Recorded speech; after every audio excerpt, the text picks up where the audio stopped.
Hi guys, good morning! Isaya de kog mata karon kana ay may exam. Nagdali-dali na lang pud kog maligo para mahuman og makakaon na. Akong sudan isda nga gipaksiw. Mga unay ta ninyo.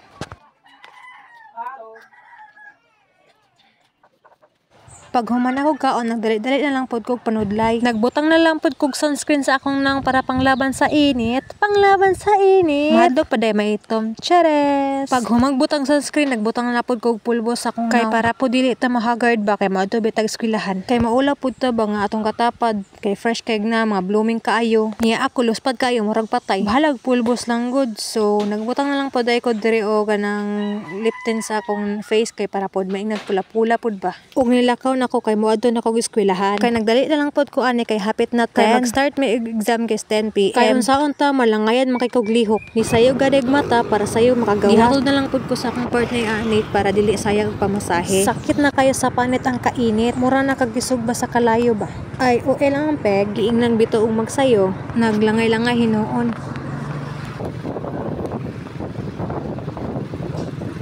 So finally, after 100 years, naabot na jud ta diri sa Assumption.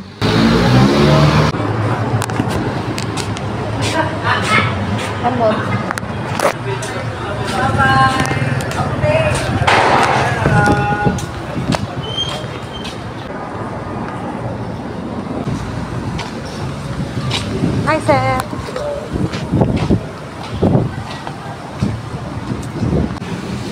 Bago ta makasulod sa eskwelahan o maka-exam, magbayad sa ata pananatay permit. No permit, no exam biya. So, need jud na to magbayad.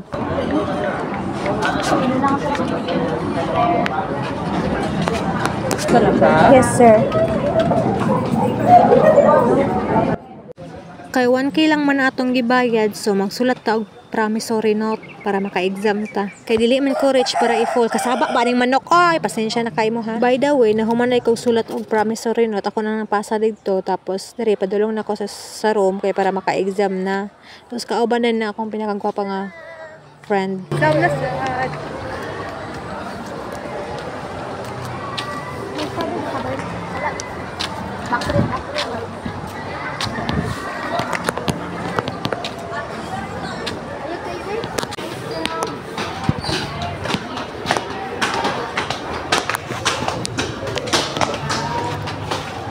So hanggang dito na lang. Bye!